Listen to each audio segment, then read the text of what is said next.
بسم اللہ الرحمن الرحیم۔ مسند امام احمد بن حنبل میں حضرت ابو ہریرہ رضی اللہ تعالی عنہ سے حدیث پاک روایت ہے کہ نبی پاک صلی اللہ علیہ وآلہ وسلم کے زمانہ اقدس میں ایک شخص سفر پر گیا۔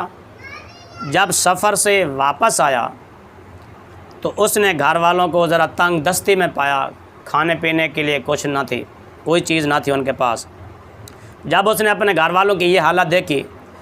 تو وہ ایک جنگل اور بیابان کی طرف نکل گیا تاکہ وہ تنہائی میں بیٹھ کر اللہ رب العزت سے دعا مانگے، کچھ کھانے کے لیے اللہ سے طلب کرے۔ تو جب اس کی بیوی نے دیکھا کہ میرا خاوند ایک جنگل میں اللہ تعالیٰ سے دعا مانگنے کے لیے چلا گیا ہے،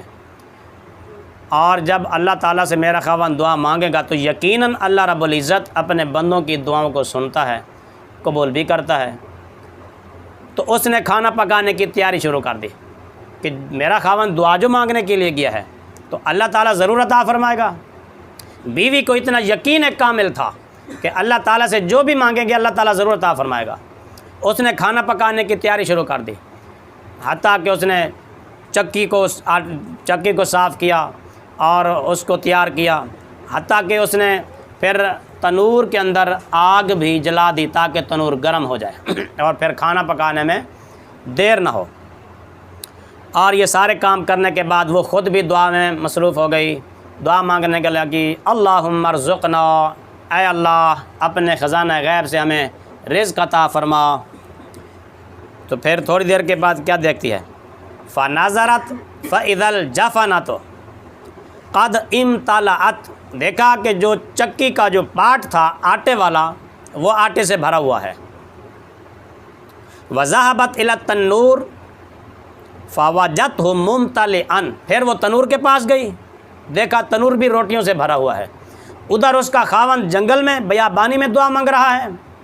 اللہ کی بارگاہ میں گڑ گڑا کر رو رو کر عاجزی کے ساتھ تنہائی میں، اور ادھر اس کی بیوی اللہ سے دعا مانگ رہی ہے عاجزی اور انکساری کے ساتھ اور یقین کامل کے ساتھ۔ ادھر ابھی دعا مانگی جا رہی ہے، ادھر اللہ رب العزت کی طرف سے آٹے کا بھی انتظام ہو گیا ہے اور تنور جو گرم ہو چکا تھا اس میں روٹیاں بھی لگ چکی ہیں۔ جب اس کا خاوند واپس آیا تو اس نے پوچھا کہ میرے جانے کے بعد کیا کچھ آیا ہے گھر میں؟ اس کی بیوی نے کہا ہاں اللہ کی طرف سے بہت کچھ آیا ہے، چکی بھی آٹے سے بھر گئی ہے، تنور بھی روٹیوں سے بھرا پڑا ہے۔ تو وہ جو نوجوان تھا، جو اس کا خاوند تھا، وہ تعجب اور شوق کی بنا پر خوشی میں تنور پر جا کر دیکھا، واقعی روٹیوں سے بھرا ہوا تھا، چکی کو جا کر دیکھا، اس کا پاٹ اٹھا کر دیکھا، واقعی اس کے نیچے آٹا جو ہے وہ موجود تھا، آٹے سے چکی بھری ہوئی تھی۔ تو پھر یہ ماجرا نبی پاک صلی اللہ علیہ وآلہ وسلم کی بارگاہ میں پیش کیا گیا تو آپ صلی اللہ علیہ وآلہ وسلم نے فرمایا، اما انہ لو لم یرفعها لم تزل تدور الی یوم القیامہ، اگر تم چکی کا پاٹ اٹھا کر نہ دیکھتے اور چکی کو اس کے حال پر چھوڑ دیتے اور اس کی طرف تم نہ دیکھتے، تدور الی یوم القیامہ، وہ قیامت تک چلتی رہتی اور آٹا پہ دیتی رہتی اور تم کھاتے رہتے، کبھی ختم ہی نہ ہوتا۔ تو اس حدیث پاک سے یہ بات واضح ہوتی ہے کہ جو اللہ کا بندہ اللہ کی ذات پر یقین کامل رکھ کر